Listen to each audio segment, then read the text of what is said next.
নমস্কার বন্ধুরা, আজ কিন্তু বেশ বৃষ্টি পড়ছে। আর এই বৃষ্টির দিনে রান্নার যদি তেমন কিছু না থাকে আর বাজারে যাওয়ারও কেউ না থাকে, আমি কিন্তু এভাবেই খিচুড়ি করে নিই।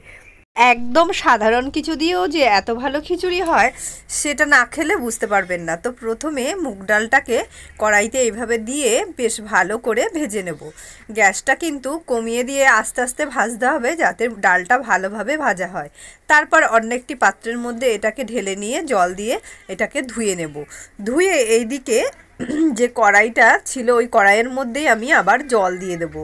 কড়াইয়ে মোটামুটি যেহেতু এখানে আমার 150 গ্রাম মতো মুগ ডাল আছে আর 200 গ্রাম মতো চাল আছে, তাই আমি এখানে প্রায় 3 লিটার মতো কিন্তু জল অ্যাড করেছি। আর যেহেতু আমি গোবিন্দভোগের করছি না, এমনি আতপ চালের করছি, তার জন্য কিন্তু একটু জলের পরিমাণটা বেশিই দিতে হবে, না হলে কিন্তু জল কম হয়ে যাবে। আর পরে জল অ্যাড করলে কিন্তু একটুও ভালো লাগে না খেতে। আর এই দিকে আমি কড়াই গরম করে তার মধ্যে একটু সর্ষের তেল দিয়ে একটু আলাদা করে আলু ভেজে নেব। তো আলুগুলোকে আমি এখানে দিয়ে দিলাম। তো একটু ভালো করে নেড়েচেড়ে একটুখানি লবণও দিয়ে দিলাম। লবণ দিয়ে ভালো করে বেশ লালচে করে ভেজে আমি এই ভাজা আলু ওই খিচুড়ির ডালের মধ্যে দিয়ে দেবো। এটা পরে দিলেও হতো, যেহেতু ভেজে নিয়েছি তো আমি এখনই একবারে দিয়ে রাখলাম। আর ডালটা এইদিকে ফুটতে থাকুক মোটামুটি ভালোভাবে। মানে জলের ফোঁটটা যখন উঠবে তখন এইদিকে যে আতপ চালটা নিয়েছি এটা কিন্তু নর্মাল আতপ চাল, তো এটাকে ভালো করে জল দিয়ে ধুয়ে নিয়ে এই চালটা এবার আমি ওই ডালের মধ্যে দিয়ে দেব।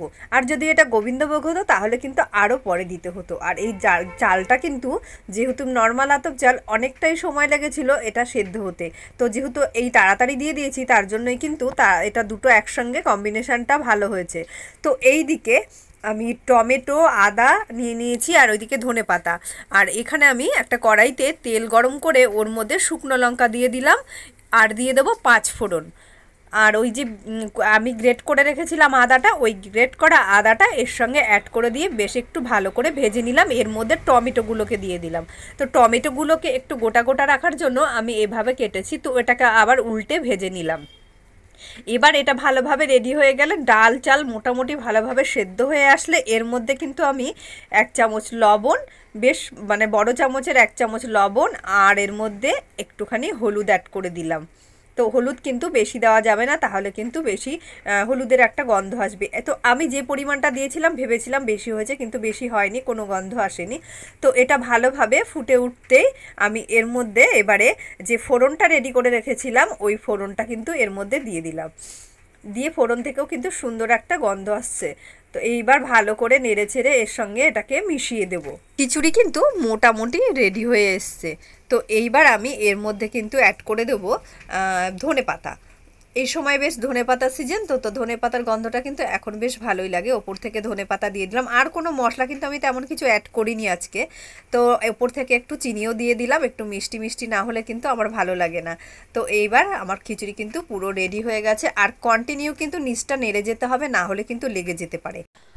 আর ঝুরি আলু ভাজার জন্য আমি 4টে আলুকে গ্রেট করে নিয়েছি। গ্রেট করে এবার এটাকে আমি একটা এই গামলাটার মধ্যেই আমি লবণ আর হলুদ জল দিয়ে ভালো করে এটাকে ধুয়ে নিলাম। তো দুবার করে এটাকে ভালো করে ধুয়ে জলটা চিপে চিপে একটা ঝুড়ির মধ্যে নিয়ে নিলাম। তো এটা লবণ জল দিয়ে আমি ধুয়ে নিয়েছি, এতে কিন্তু যখন ভাজবো তখন আর লবণ দেওয়ার কোনো দরকার নেই।